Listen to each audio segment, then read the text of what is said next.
Selamu alaikum të dashur miq, mirë se takomi përmes emisionit Kolazh Javor, ku do të sjellim në vazhdim për mbledhjen nga gjithë ajo që u realizua dhe u transmetua gjatë javës në kanalin ton. Po fillojmë me emisionin e parë, pra me ditën e hënë. Në emisionin Oazë e Urtësive, Hoxh Sedat Islami solli 5 këshillat e Ebu Sahtianit, i cili kishte folur për rëndësinë e njohjes dhe dashurisë ndaj shokëve të pejgamberit alayhi salam. Kurse Hoxh Enis Rama përmes emisionit të drejt për drejt, ky është i dërguari im, u përgjigj në pyetje të shumta që parashtruan shikuesit përmes telefonatave.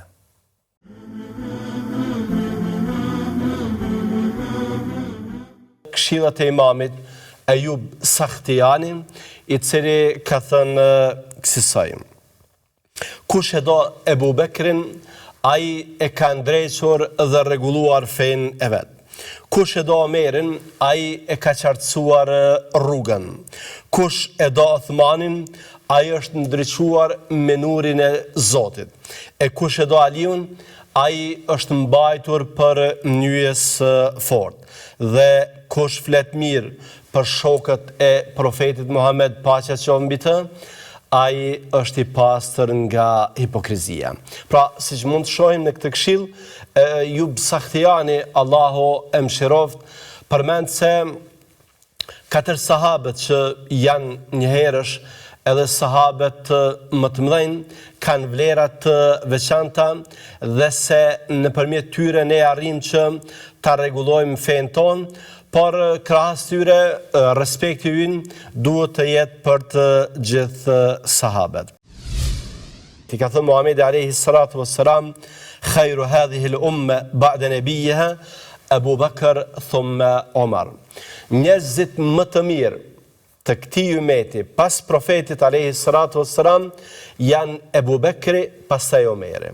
Pra, nuk ka vlerësim më të madh se sa ky vlerësim, se sa fjala e Muhamedit alayhi salatu wassalam se njeriu më i mirë, njeriu absolutisht më i mirë i këtij umeti pas pejgamberit alayhi salatu wassalam është Ebu Bekri, Allahu qofti kënaqur me të. Ne e duam Ebu Bekrin dhe e vlerësojmë dhe e çmojmë shumë për faktin se kontributi i tij për Islamin është shembullor, është prallor, është i krahasueshëm, është i paimagjinueshëm. Ejub Sahtiani ka thënë: ai që e do Uthmanin, ai është ndriçuar me nurin e Allahut te bareke ve teala. Pra, dashuria për Uthmanin nuk është një dashuri e rëndomt. Dashuria për Uthmanin është diçka që nëpërmjet saj ne arrim që ta ndriçojmë zemrën tonë, arrim që ta ndriçojmë rrugën nëpër të cilën ecim, arrim që të ecim të sigurt në rrugën e Allahut te bareke ve teala. Uthmani është prej sahabeve që pas Ebu Bekrit dhe Omerit radhitet i treti, jo vetëm në listën e atyre që i kanë udhëhequr muslimanët pas Muhamedit alayhi salatu wassalam, por edhe në listën e sahabeve më me vlerë. Pra, nuk ka sahabi që ka vlerë më të madhe se sa Uthmani, me përjashtim të Ebu Bekrit dhe Omerit, Allah qoftë i kënaqur me të gjithë. Problemi me haresën nuk është problem fetar.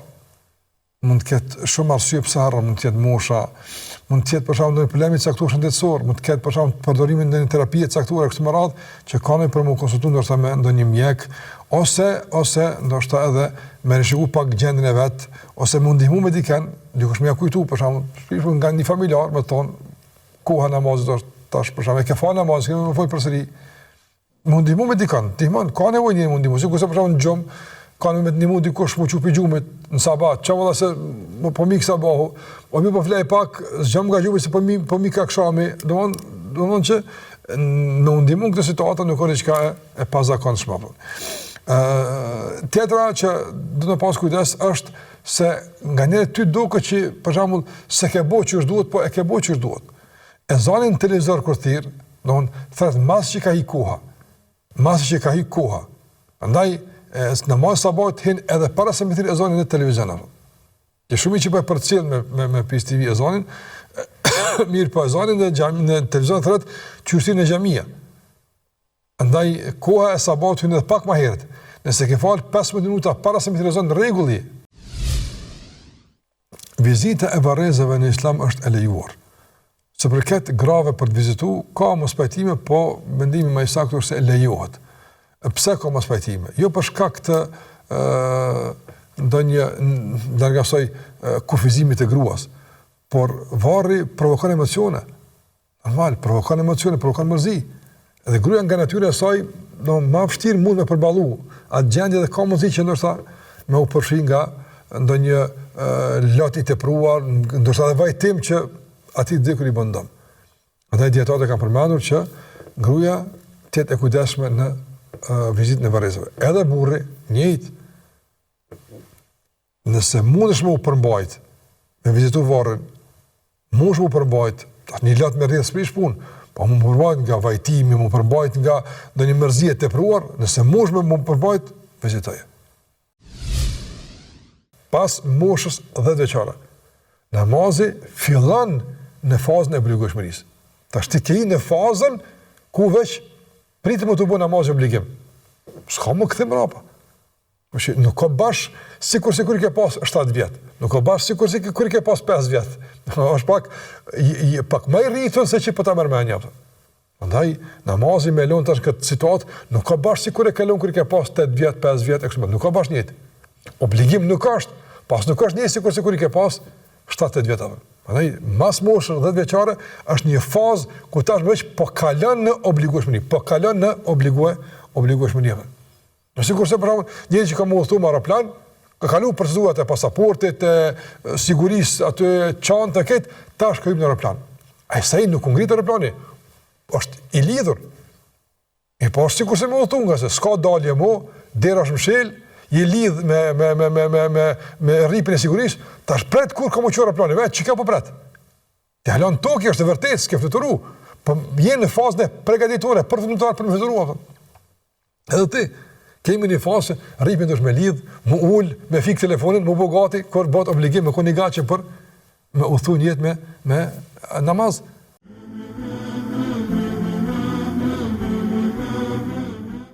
Modestia si vlerë e lartë e besimtarit u trajtua në emisionin Kopshti i Devotshmërisë me Ilir Ademin dhe Hoxhën Klodian Mulitën. U theksua se thjeshtësia në jetë dhe përullësia në sjellje e zbukurojnë karakterin dhe afrojnë njeriu me devotshmërinë. Ndërkaq Omeri radiallahu anhu si udhëheqës u trajtua në emisionin Këta ishin shokët e profetit me Hoxhën Bajram Karabeg. U soll në pa drejtësia, vendosmëria dhe përgjegjësia që e karakterizonin në udhëheqje.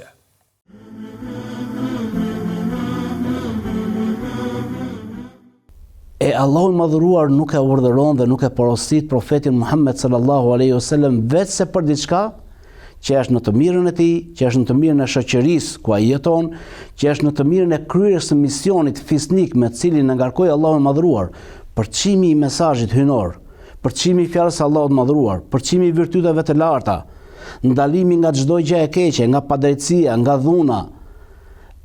E kjo porosi kuranore edhe nga Allahu i madhëruar i shërben këtij misioni, sepse si do të përcillej ky mesazh, si do ta kryente profeti Muhammed sallallahu alaihi wasallam misionin e tij, nëse nuk do të kishte krah vetes besimtar, burra, të cilët të bëheshin si një trup i vetëm, ta kuptonin fjalën e Allahut të madhëruar dhe pastaj të kryenin rolin e tyre për ta përçuar këtë fjalë, për ta përçuar mesazhin e Kuranit, fjalët e profetit sallallahu alaihi wasallam, fenë islame në shoqërinë që e rrethonte, pas gjithë skajet e botës, siç vazhdoi kjo brez pas brezi.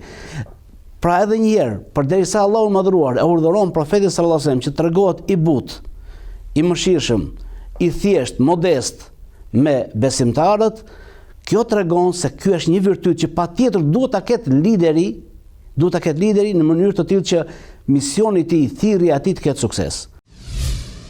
Nuk i shton Allahu i madhëruar me falje një personi vetë se krenari. Falje ndaj kujt? Ndaj dikujt që ka gabuar kundrejt teje. Në momentin që dikush ka gabuar kundrejt teje, ka bërë një gabim kundrejt teje, dhe ti gjen forcën që ta falësh atë dhe ti zbusësh ti marrëdhëniet me personin që ka gabuar kundrejt teje, ta afrohesh me të, ta largosh nxitjet, cytjet e shejtanit që duan të krijojnë vetë përçarje midis vëllezërve, në këtë moment Allahu madhruar për shkak se ti e munde egon tënde, ti e bëre përpjekjen tënde, ti e munde nefsin tënd, Allahu madhruar të shton ty krenari. Për të kaluar pastaj tek tema për cilën po flasim, çështja e modestisë. Sa herë që njeri tregohet modest për hir të Allahut të madhruar, Allahu do ta lartësojë atë. Dhe është përkthyer me kaq, do ta lartësojë atë. Imam Nevaviu, Allahu e mëshiroft, përmend se ka dy mendime të dietarëve. E para do ta lartësojë atë në dynja. I jep krenari, i jep pozit, e lartëson tek njerëzit në dynja, që në dynja. Dhe mendimi i dytë thotë që e lartëson atë në ahiret duke dhënë shpërblime të pamasa. Është momenti i Omerit radhiyallahu anhu. Omer radhiyallahu anhu, siç e dim të gjithë ne, u godit në momentin e faljes namazit të sabahut, u godit me thik. Dhe kjo çoi që Abu Bekri, që Omer radhiyallahu anhu ra dëshmor. Por më thënë, në momentet e fundit të jetës së vet, me plagët që i rrithnin gjak, vinin shokët e tjerë, shokët e profetit Muhammed sallallahu alaihi wasallam, dhe e ngushëllonin dhe i thonin fjalë të mira, i thoshin, çfarë meraku ke, çfarë frikë ke Umar? E Umar i thoshin, a nuk e që ti ke marrë pjesë në betejën e Bedrit? A nuk ka përgëzuar ty profeti sallallahu alaihi wasallam me xhenet? Nuk e mashtroi kjo Umarin. Omeri radhiyallahu anhu kishte qenë një njeri shumë i çuditshëm. Dhe padyshim që e kam për qëllim aspektin pozitiv. Kish fjalë, kish qëndrime, të cilat ai i thoshte, apo ai i insistonte në tu dhe zbriste Kur'ani në përputhje me tu. Dhe ky është nga sahabët që pejgamberi sallallahu alaihi wasallam ka tregu se është njeri genial. Abqarije ka thujt në hadithin që është në Imam Buhariu në Sahihun e tij. Është njeri gjeni. Por këtë edhe sa herë i ka parapri me qëndrimet e tij, me kërkesat e tij, me fjalët e tij shpalljes, që quhen muafaqat Umar. Ato gjëra që Omeri radhiyallahu anhu foli dhe ke në përputhje të plot me shpalljen. Kjo padyshim që tregon për një qeltërsi dhe një kthjellësi të zemrës së tij dhe pastërtisë saj, dhe gjithashtu tregon për një natyrshmëri që e kesh në përputhje me fitran, në përputhje me pastërtinë që Allah azza wa jalla i krijon njerëzit.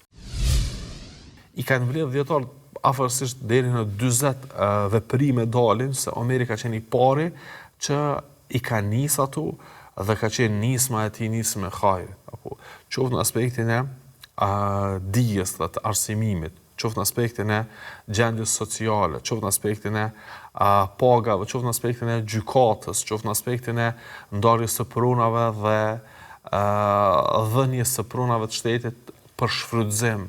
Shumë aspekte të ndryshme, Omeri radhiyallahu anhu mori vendime e që ato e ndërtuan, apo një shtet që do të udhëheqej me shpallje, apo ama që do të jetë i shëndosh, do të jetë që jeton me realitetin e nuk jeton jashtë realitetit. Apo Omeri radhiyallahu anhu ish ai që fëmijëve të posalindur i caktoi paga mujore. Pastaj i caktoi edhe nënave të tyre paga. Pastaj Omeri radhiyallahu anhu caktoi për skamnorët një shtëpi të ushqimit, që i emëroi njerëzit të mbledhin grunin dhe ushqimet esenciale, t'i gatuin dhe t'i përgatisin dhe nevojtarëve t'u japet i gatshme. Omeri radhiyallahu anhu dhe drejtësia e tij ka qenë në nivel superlativ, soqë e kanë pohu edhe ata që s'kanë qenë pjesëtar të fesë së njëjtë me Omerin, apo s'kanë qenë musliman, e kanë pohu se drejtësia e tij ka qenë shumë më e mirë dhe më në favor, dhe drejtësia e tij ka qenë mëshirë për neve, edhe nëse dallojmë në fe. Kjo duhet që t'jetë ajo që dallon një besimtar, një musliman nga të tjerët. Duhet me qenë i drejt, duhet me qenë ai i cili drejtësi nuk e bën veç si shkak i rregullit dhe ligjit dhe dënimit dhe kështu me radhë të kësaj bote. Po duhet me bu fillimisht si shkak që Allahu Azza wa Jall ya'muru bil adl. Allahu urdhëron për drejtësi. Apo Allahu urdhëron për drejtësi. Allahu urdhëron për bamirësi. Atëherë drejtësia jonë duhet që t'jetë me qëllim për të arritur kënaqësinë e Allahut Azza wa Jall dhe për ta kryer dhe zbatuar këtë urdhë të Allahut Azza wa Jall, pastaj edhe nga frytet e asaj drejtësie është jeta e mirë dhe padyshim pranimi i të tjerëve se feja islame është feja e drejtësisë.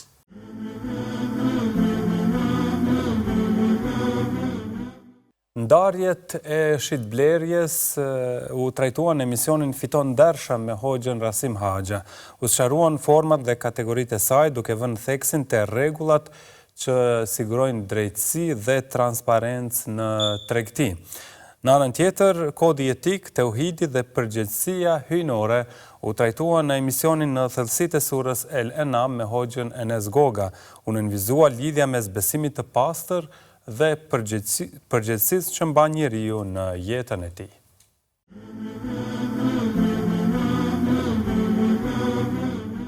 Thot pejgamberi alayhi salatu wassalam, mos e ndroni, mos e konvertoni orin me ori vetëm se barabartë. Kjo është rregulli i parë. Mos e konvertoni orin me ori, domthonë nëse doni me ndru orin me ori ose dinarin me dinar, nëse janë të peshës së njëjtë. Për arsye se dinarin të kalumën që thamë ka shërby si monedë dhe ushqitë dhe ushtblej me to, ose ka qeni njëjtë, për ka pesha, këtu nuk ka pas problem. Mirë po ka pas raste kur ka pas dallim mes dinarit, prej dinarit në dinar tjetër, varësisht kush e ka prodhu. Mirë po edhe cilësia e dinarit ka ndryshu prej vendit në një vend tjetër. Ka pas dinar të cilët kanë qenë me arit pastërt, po ka pas edhe dinar që ka qenë i përzim, ari me elementet e tjera, sikur se argjend ose bakur ose bronz e të ngjashme, e këtij i thojnë dinar makshur sheriat, të më thonë dinar falc me përkthy, gati thuja se i bjen. Të gjithë dietarët thojnë se nuk lejohet që njëna me qenë më tej për tjetra më pak. Të më thonë me dhonë 10 gram unos të vjetër për mi marë 8 gram ose 5 gram unos të rejs, lejohet kjo. Absolutisht nuk lejohet, pikërisht kjo është kamota. Pikërisht kjo është kamot që duhet me pos kujdes. Nëse ndrojmë ari, të artari, për çfarë do arsye që tjetë? Ose e ndrojmë me të njëjtin gramosh, nëse ne ndrojmë, e që vështirë është me bo këto artartë sot, atëherë e shesim me pare, pastaj me ato pare blejmë çadin tjetër. Për ndryshe, me ndru direkt arin me arin nuk lejohet vetëm se me gramosh të njëjtë, ashtu që e përmendim më herët, e kështu që të gratë do të me pas kujdes kur e ndrojnë arin ose kur shkojnë me shit arin e tyre me marrë një tjetër, ose e ndrojnë barabart me gramosh, ose e shesin me pare, pastaj me ato pare blejnë që ka të mujnë me blej, ose i shtojnë nuk është problem, mirë po jo direkt arin me vlerësu. Këto kartë monedhat që i kemi ne sot, secili shtet i ka nxjerrë në qarkullim varësisht nga deponimi i arit dhe argjendit që e ka pas. Të mos sa vlerë ka pas rezerva të arit edhe të argjendit, aq ka nxjerrë kartë monedha që i kanë ngjasë sikurse një çekut me vlerë, që kur t'ja kanë dhënë dikujt, domthonë dorë ose kur e ka merituar dikush, sikurse ju shton atij që në vlerën e këtij çeku ke rezerva të arit tek ne, në thesarin e shtetit. Mirë, kjo ka qenë fillim. Pastaj shtetet kanë filluar që secila me nxjerr në qarkullim kartmonedhën e vet, jo në proporcion me thesarin edhe rezervat e arit që i ka shteti. Edhe nxjerr më shumë se sa që ka, ose nxjerr më pak, edhe për ata ndoshta një prej arsyeve që ndodh inflacioni është edhe kjo, domthonë ku nuk ka mbulesë, nuk ka kërkesë në treg, domthonë të monedhave, po edhe nuk ka mbulesë. Imam Tabariu thot gjithmonë kërkohet të thuhet e drejta dhe edhe gjatë dëshmisë duhet të jemi të drejtë, edhe gjatë gjykimit kur gjykojmë duhet të jemi të drejtë, edhe në veçanti kur kërkohet të dëshmojmë apo të gjykojmë, edhe kur kemi të bëjmë me ata që janë të afërmit tonë.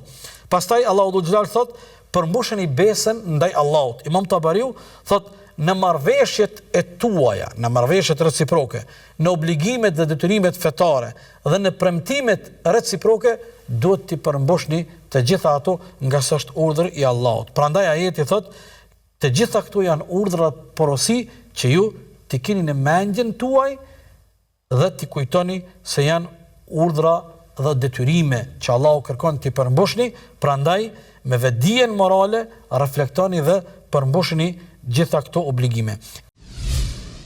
Ky ajet i përmban 5 urdhresa tjera, do thot ajeti 105 tani i kishte 5, tani ajeti 152 i ka 5 tjera që gjithsej bëjnë 10, e ato janë mbrojtja e jetimit, drejtësi ekonomike, t'jemi të baraspeshuar dhe të përmbushur përballë obligimeve dhe premtimeve, drejtësi në fjalë, dëshmi e gjykime, si dhe besnikëria ndaj marrëveshjeve. Ky është ajeti 152.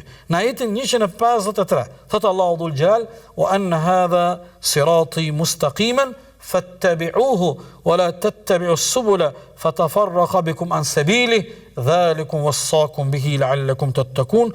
Thot Allahu dhul xhelal, dhe kjo është rruga ime e drejtë, prandaj ndiqeni atë dhe mos ndiqni rrugë të tjera që ju largojnë nga rruga e drejtë e Allahut. Këto janë ato që ai juve ju porosit që të ruheni dhe të jeni të devotshëm. Thot Allahu dhul xhelal në ajetin, në këtë ajet, në këtë libër që ne i dhuruam Musaut, ka sqarim për çdo gjë. Shpjegimi i ligjeve, sqarim për gjërat që janë të lejuara dhe të ndaluara, halal dhe haram, si dhe në të janë prezente normat fetare. Udhëzim dhe mëshirë, udhëzim, drejtësi dhe fe, mëshira nënkupton lehtësim në gjëra dhe veprimet e caktuara dhe shpëtim në këtë botë dhe në botën tjetër. Ajeti, kur e përmbledhim ajetin na mëson se këtu përmendet Tevrati si libër që Allahu ja dhuroi Musaut a.s.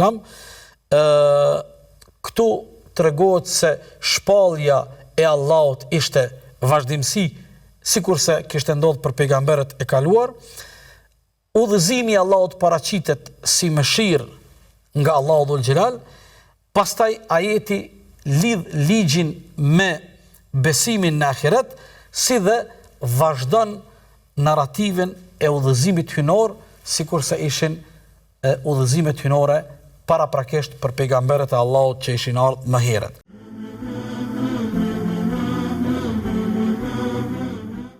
Në emisionin Familja, Nklit Pelari dhe Hoxh Ahmed Kalaja trajtuan rëndësinë e fjalëve të ëmbla mes çiftit.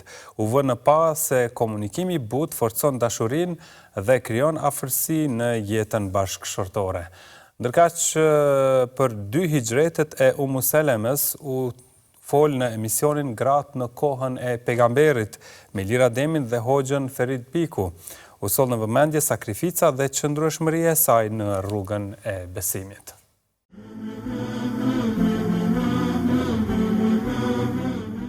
Çdo njeri, në rastin tonë bashkëshorti apo bashkëshortja, është i prirur kur gjen fjalë të mirë, të reagojë mirë, sepse është natyrë e njeriu që kur dikush shprehet mirë dhe flet mirë, para tjetër edhe po mos ta ketë në natyrën e vet do të mundohet të përshtatet. Kështu që është shumë e rëndësishme, domethënë që të jemi ne ata të cilët e kemi fjalën e mirë, e themi fjalën e mirë.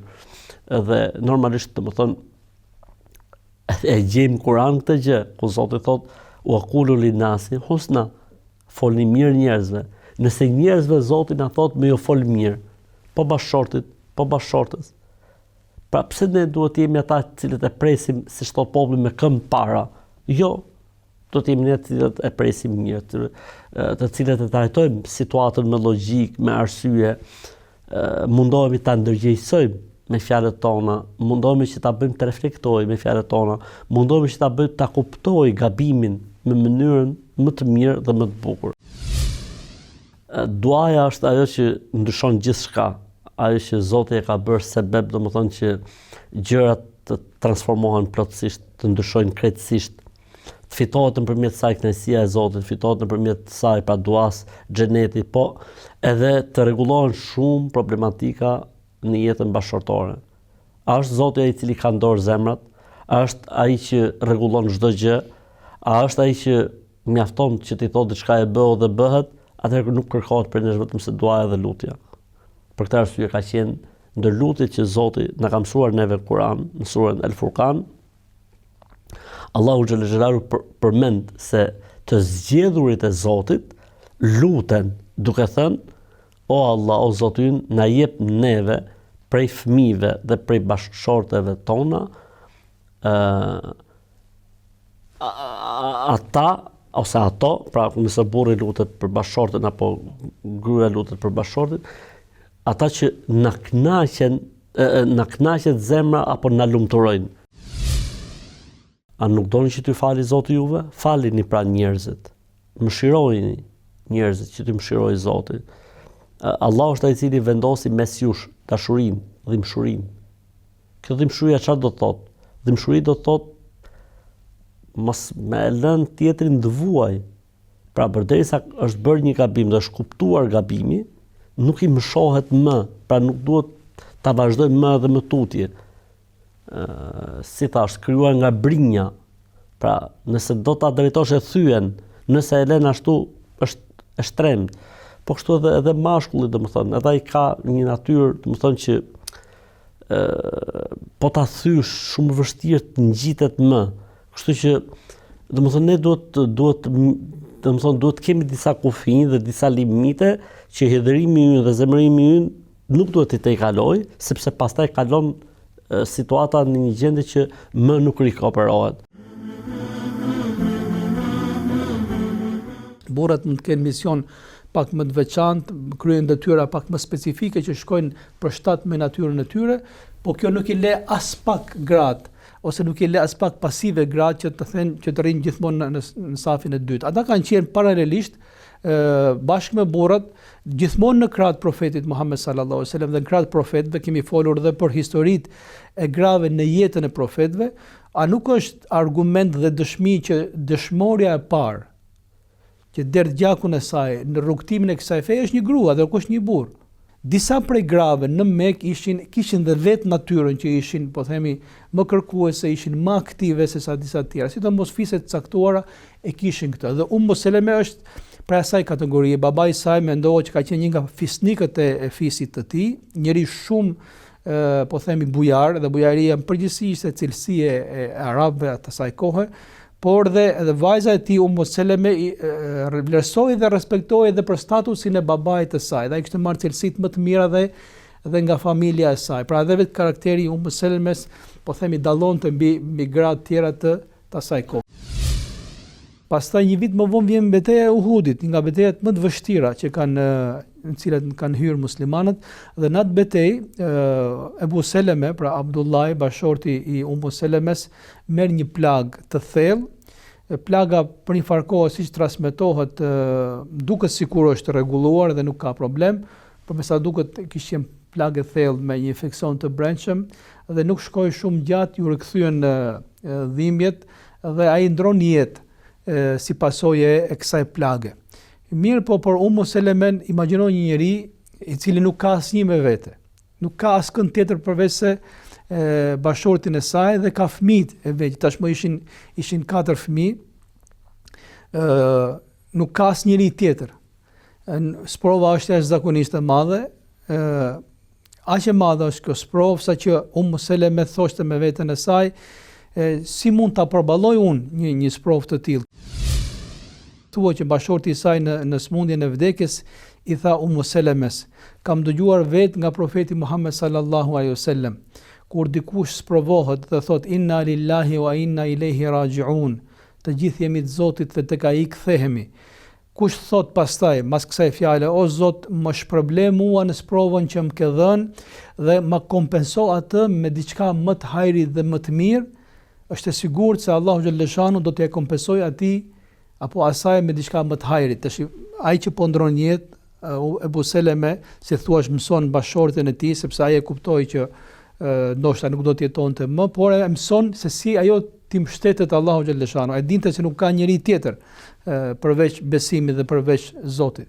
Dhe Ummu Seleme, pasi ndron jetë bashorti i saj Ebu Seleme, edhe ngelet ti thuash e vetme përballë kaderit të saj bashkë me fëmijët, me jetimët e saj, thotë thoja këtë dua, por thoja me veten time, e kush mund të jetë më i mirë për mua se sa Ebu Seleme? I thoshte këto fjalë me besim, mendja thoshte po çfarë mund të jetë më e mirë? Kush mund të jetë më i mirë se sa Ebu Seleme? Ama i besonte hadithit dhe duas që ja kishte mësuar profeti Muhammed sallallahu alaihi wasallam dhe ky besim, kjo pastërti dhe qeltërsi, thash e përmenda që u bë shkak që ajo të ishte vetë bashortja e profetit Muhammed sallallahu alaihi wasallam.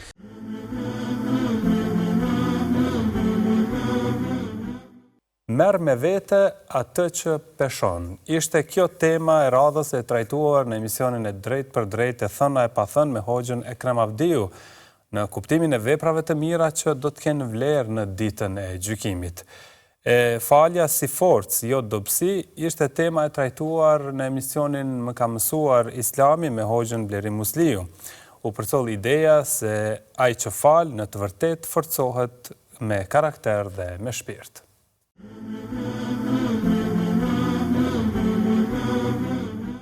Edhe është kuptu, edhe është besu, se shtyllat e Islamit janë 5, edhe një prej tyre është haxhi. Mirë po në të kalumën, po them, ka pas keq kuptim në kuptimin e moshës, për shkak se nuk e di si u është përvjedh njerëzve kjo. Bas edhe mund të ketë një analizë cila mund të na çojë te arsyeja pse. Megjithatë, ka një keq kuptim i cili ka tingëllu kështu.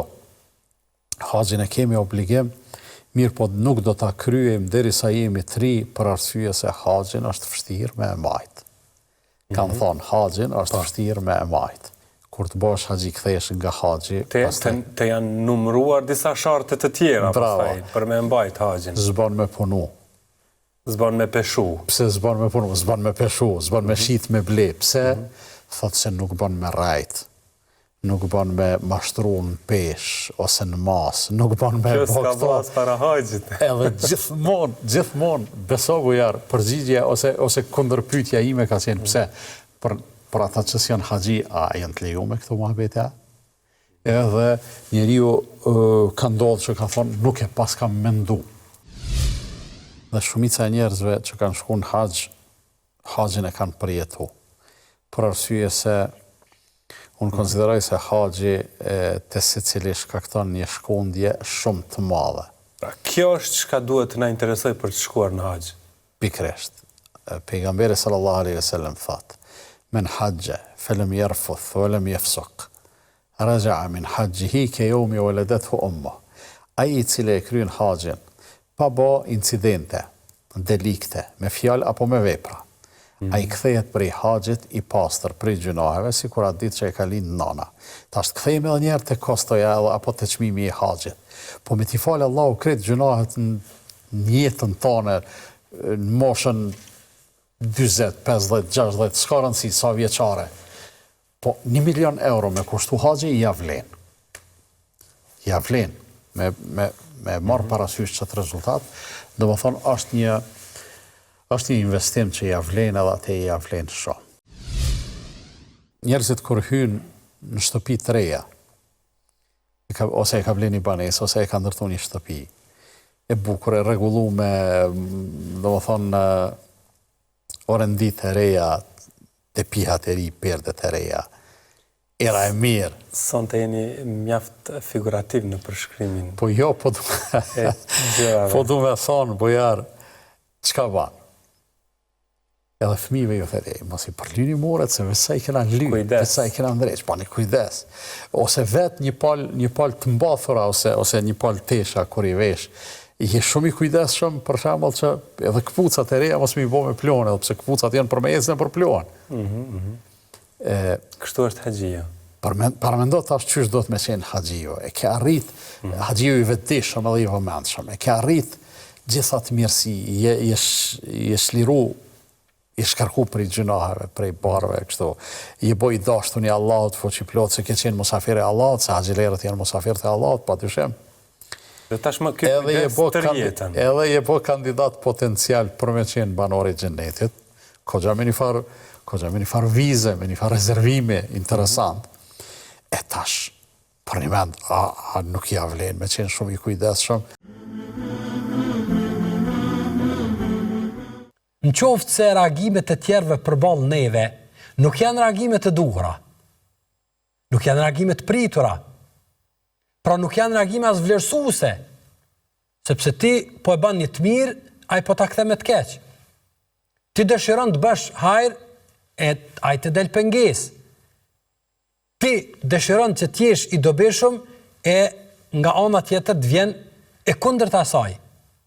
Në këtë rast, cili duhet të jetë reagimi? Madje shpesh herë, edhe kur këto reagime ndaj neve i tejkalojnë edhe kufite normales. Qofshin ato zullom, qofshin ato padrejtësi, qofshin ato marrje e të drejtave, cilat neve në atakojnë e kështu me radhë. Andaj Islami, si feja Allahut subhanahu wa taala, cila ka ardhur me e rregullu njeriu, e pastaj me rregullu edhe shoqëninë, e ka sill një mekanizëm i cili sigurisht se buron vetëm nga zemrat e mëdha dhe nga zemrat e pastërta, nga zemrat cilat shpërblimet, cilat i presin para Zotit, janë shumë më të pritshme, më të dashura se sa reagimet momentale, është mekanizmi i faljes ndaj reagimeve cilat na drejtohen neve. Se të flitet, edhe të ndëgjohet, nuk është problem. Edhe ne që flasim tani, edhe ju që na ndëgjoni, ndoshta teorikisht let duket kjo punë. Por hajde të marrim si provë. Hajde të marrim si një lloj provimi të zemrave tona. A është zemra jon e tillë? A reagon zemra jon në këtë mënyrë ndaj reagimeve të cilat na vijnë nga të tjerët? Imagjino në momentin e shlirimit të Mekës, kur pejgamberi po kthehet triumfues, po kthehet fitimtar, po hyn Mekë me triumfin e fitores, e të çlirimit, dhe po vendoset para Qabes. Dhe krejt ata cilët ja kanë shkaktu krejt qito i ka para vetes. Dhe po i pyet ata, qa mendoni se ka me bo me juve? Antel Kerim, Ibnul Kerim. Qita cilët dje i thanë gënjeshtar, i thanë mashtrus, i thanë magjistar, i thanë i prekun prej smundjeve ndryshme, nuk lanë intrig pa thanë për ta, e vujtje pa i shkaktu, vjen një moment thanë, po ti e i mirë bre, ti e bujar, i birit bujarit. Peja me thamë, u avërtëtoj, jo për shkak të fjallës të tyre, po për shkak të këtyre ajeteve dhe parimeve të zbatimit të këtyre mësimeve, e dha shembullin e papërsërit shumë në historitë njerëzimit. A idhhebu antum tulaka. Shkoni. Të falën jeni. Se kam menën më marrë me juve. Nuk ja vlerë më marrë me juve. Të falën jeni, s'merra më me juve.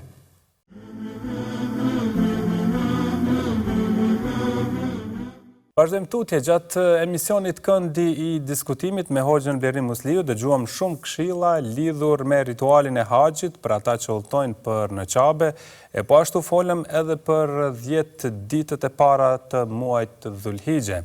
Ndërkaq gjatë emisionit Popujt e Kuranit, Hoxh Muhammed Dërmaku trajtoi Musain a.s. me popullin e tij, duke paraqitur sfidat e udhëheqjes dhe përballjen me vështirësitë gjatë thirrjes.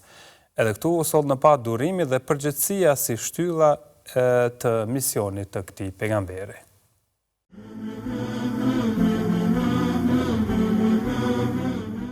Në haxh është një lloj arritje, jo një lloj shkumje. Pra haxhi është një grad, nuk është shkumje fizike, thjesht fizike, sepse me fatkeqësisht jo rrallë herë kemi pa njerëz që kanë shku, edhe nga haxhi po thoj se janë kthy të njëjtit ata cilët kanë qenë para haxhit, kjo është si rezultat i mos përgatitjes, mos njohjes së asaj cilën kanë me bë, mos njohjes mysafirët ku janë, domthonë vendosja në ose neglizhimi i mundësive cilat i ka secili prej neve që të nis një jetë të re, një faqe të re në historinë e tij, të gjitha këto duhet të jenë ato cilat e shoqërojnë haxhin para nisjes. Dhe në përgatitjet që e kemi bë me haxhit, thash kështu. Thash, po duhet të porosis çka duhet të merrni me veti. Edhe thash, po filloj me numër 1, thash që është sabri. Mirë. Numër 2 thash prap sabri. Numër 3 thash prap sabri. Numër 4 thash prap sabri. Numër 5 prap sabri, deri dikun ka 10, e thash ka 10 tani tash ndash merrni rroba, ndash merrni parë, ndash merrni nuk është shumë e rëndësi. Sabri është i domosdoshëm. Sabri haxhi është i veçantë, sepse thash ka lëvizje nga vendi në vend, ka grupet janë të mëdha, turmat janë të mëdha, disiplina është e kërkuar, çështjet teknike të organizimit jo gjithherë mund të shkojnë në mënyrën më të mirë të duhur, ndonjëherë vënohet autobusi, ndonjëherë vjen më herët, ndonjëherë dhoma, ndonjëherë hoteli, ndonjëherë kështu me radhë, dhe krejt kjo shpesh herë, nëse njeriu nuk e ka përgatitjen shpirtërore, që e tham në fillim, shpesh çështjet teknike të organizimit mund ta nxjerrin ta orientojnë dhe ta nxjerrin nga ai adhurim. Sapo e fal drekën edhe ikindin, të bashkuar dhe të shkurtuar. Pra, dreken edhe ikindin sapo të hykua drekës, e fal dreken edhe ikindin të bashkuar edhe të shkurtuar. Kështu që bujar, çdo haxhie do t'ja jepja këtë porosi. Allahu xhalla shanuhu, edhe hakun e tij në këtë rast, që është namazi, e ka shkurtu. E ka shkurtu dhe e ka bashku. Komplet kohën tjetër ja kalon vetëm robit tij që më i bë do Allahu xhalla shanuhu. Pra, dita e Arafatit nuk ka asnjë adhurim tjetër përveç se duave. Kjo është, sepse ishe haxhi duke u fal, sigurisht ata kanë nga njëti mirë, por nuk ka. Përderisa Allahu edhe farzën e ka shkurtu dhe e ka bashku, kohën tjetër. Pra, na ka treguar çka është më e mira. Na ka treguar çka është më e mira. Domethënë është lutja dhe duaja. Ata sapo kalojnë detin dhe ndalen në pjesën matan detit të kuq. Duhet të pushojnë, duhet të qëndrojnë disa ditë. Në kuptim, nuk është se kishin një adresë ku po shkonin. Nuk është se kishin shtëpitë e tyre dikun të ndërtuara, është çështje strehimi. Ata pra njëherë ishin dalë, mund të themi prap në pjesën e sotme të Egjiptit, ose të Egjiptit të sotëm,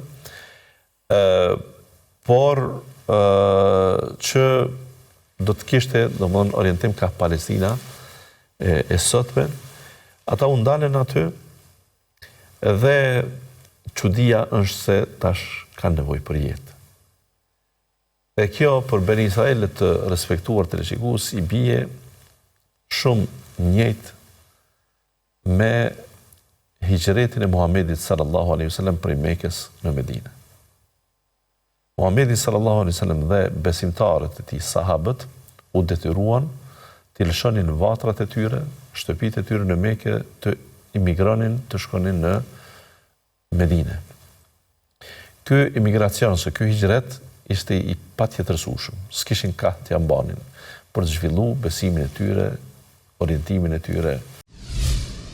E në këtë rrugtimin tashmë, kur Beni Israelit nuk janë në Egjipt, në Egjipt pra nuk janë në këtë pjesën periferike të Kairos, ku u përndoqën nga faraoni dhe ushtria e tij dhe u larguan tërësisht, tash janë në një vend ku po vazhdon pjesa jeta, ku ata u bën një pjesë të kohës do të jetojnë në ato tendat, po i them, të tyre, e që ka ardhur koha që të përgatitet Musa a.s. për 40 ditë që të shkojë dhe ta marrë Teuratin. Tash po zbret pra Teurati, në cilin Allahu thot aty është ligji i Zotit xhalla xhelaluhu për Beni Israelit. Dhe aty çfarë ndodhi? Të 70 burrat dhe vetë Musa a.s. a livanosën, të gjithë dhe humbë vetia dhe nuk mund ta përjetojnë gjë të tillë. Më pastaj, ata kur kthjellën, i zbret Musa a.s. Teuratin dhe këta tash shohin edhe këtë argument të fuqishëm. Ta 70 burrat e zgjedhën me Musajin, po shkojnë dhe po i thonë një argument më shumë se detin, se pak deti për ne. Njeriu shumë i gjorë, shumë i pangopun.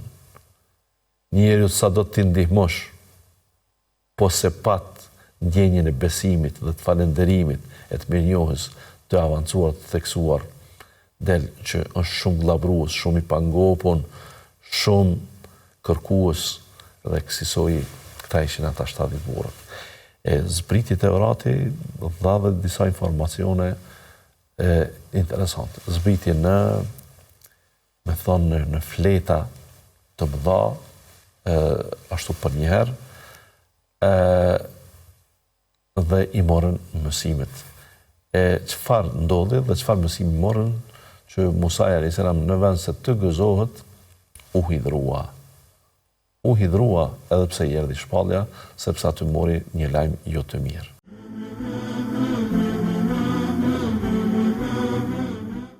Vazhdojmë tutje të dashur miq, në vazhdim do të vjen përmbledhja nga emisioni Zemra me sëmundjes dhe shërimit me Hoxhën Elbasan Xhani, ndërsa haresa në namaz u trajtuan emisionin Fjala që udhëzon me Hoxhën Gentian Mara. Ai shpjegoi mënyrat e korrigjimit dhe rëndësinë e përqendrimit në adhurim.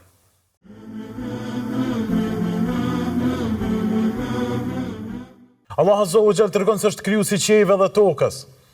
Allahu Subhanahu wa Taala tregon se të gjithë ne si krijesa kemi nevojë për të. E ai është i pasuri kurse ne jemi të varfër për besim ndaj tij dhe kemi nevojë të mbështetemi atij. Allahu Subhanahu wa Taala në shumë ajete kuranore dhe në sure dhe kaptinat e Kuranit famëmadh sjell tregime të ndryshme për të treguar se sa kanë sakrifikuar pejgamberët për këtë tauhid dhe këtë akide.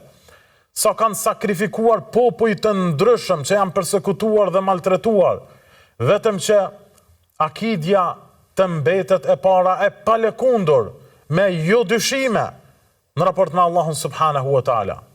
Dhe ky është njëra prej bushtave kryesore të Kuranit famëmadh. Nuk do të mund të paramendohej bukuria dhe madhështia e Kuranit, po mos ishte tematika bazike që është besimi në Allahun Subhanahu wa Taala.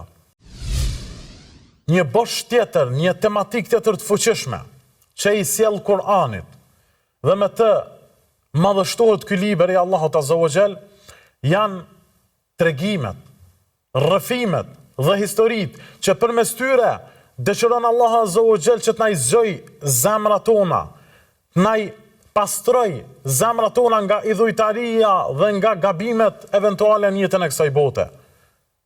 Andaj përmes këtyre tregimeve Allah Azza wa Jall dëshiron që ta zgjojë ndjenjat tona dhe mendjen tonë në mënyrë që të përmirësohemi dhe të ecim rrugës së drejtë. Për këtë arsye Allah Azza wa Jall i thot pejgamberit sallallahu alaihi wasallam, ne kështu po t'i tregojmë ty të gjitha këtu, linuthabbita bihi fuadak, në mënyrë që ta forcojmë zemrën tonë, në mënyrë që ta forcojmë besimin tënd. Njëra për i gjërave të veçanta të bletës është mjalti. Dhe përbërja e këtij mjalti që Allah Azza wa Jall ka vendosur mrekullinë e tu, ku shërben për shërim fihi shifau linnas, ka shërim për njerëzit. Ku Allah Azza wa Jall, pra, duke analizuar dobinë e madhe të mjaltës, dietarët kanë thënë se bleta ka dobi të shumta. E para prej tyre kanë thënë se ajo përbëhet prej 25 deri në 40% glukozë, 30 deri në 45% fruktozë dhe 15 deri në 25% është e përbërë me ujë. Mjalta ka dobi ushqyese dhe është përdorur mjekësi si forcues, ushqyes dhe ndihmues në disa prej sëmundjeve shëndetësore. Mjalta përdoret për plagë, për ftohje, sëmundjet lëkurës e problemet të tjera shëndetësore që mund të kanosin pra njeriu. Profeti alayhi salam na ka mësuar domethënë në hadithe të tjera se kur imami gabon, për burrat është fjala subhanallah, subhanallah, dhe ai e kupton domethënë imami automatikisht që është në gabim, domethënë mund të jetë duke shtuar në namaz apo mund të jetë duke lënë mangut në namaz, ose nëse gabon domethënë në leximin e Kuranit, normalisht korrigjohet në mënyrë të drejtë për drejtë, qoftë edhe kur ka harruar ajet apo qoftë kur diçka e ka ngatruar dhe e lexon gabimisht. Ndërsa për femrat, Pra si mund ta korrigjojnë femrat nëse edhe meshkujt domethënë nuk janë të disponueshëm, nuk janë të vëmendshëm në atë që ndodh? Pra femrat thotë duke bërë në këtë formë, pra jo duar trokitje, po në këtë formë, me të jashtmen dhe kështu imami kupton që është në gabim. Por dhe këtë veprim njeriu duhet ta bëjë kur të jetë i sigurt. Dhe kështu të nderuarit e mi, çdo ndërhyrje në jetë, qoftë ajo jeta fetare apo më gjër, kërkon një edukat. Nëse nuk e ke këtë edukat, fillimisht fitoje këtë edukatën dhe butësia në maksimum. Ndaj dhe profeti alayhi salatu wasalam ka folur në një tjetër fjalë të tij ku thotë: "Ma wudi'a rifqu fi shay'in illa zana, wa ma nuzi'a min shay'in illa shana." Butësia nuk vendoset diku vetëm se zbukuron dhe nuk hiqet prej dikun vetëm se atë e shëmton.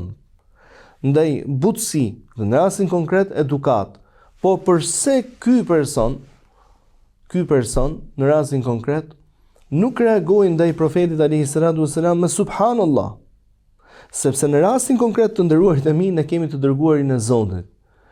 Dhe duke patur të dërguarin e Zotit mundësia që të ndryshojnë, pra edhe të kemi ndryshim të këtyre ibadeteve dhe adhurimeve, është e mundshme. Pra sahabiu ka edukat.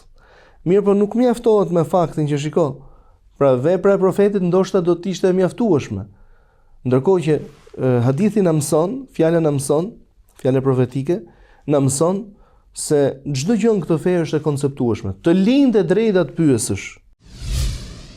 Sikur ta dinin njerëzit se ç'vlerë ka në safin e parë dhe në thirrjen e ezanit, sikur të mos gjenin mënyrë tjetër për ta përfituar këtë privilegj, vetëm se të garonin me njëri tjetrin, të hidhin short me njëri tjetrin, edhe një gjë të tillë do ta bënin.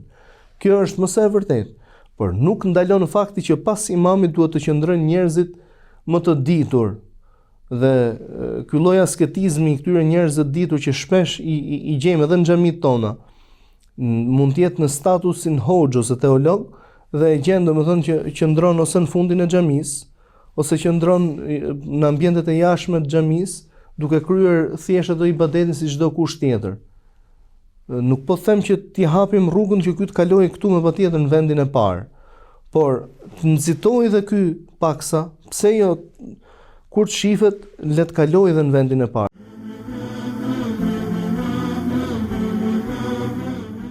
Të dashur miq, këto ishin përmbledhjet që kemi përzgjedhur që t'ua prezantojmë sonte në emisionin Kolazhi Javor. Faleminderit shumë që na ndoqët. Mirëmbëjtje.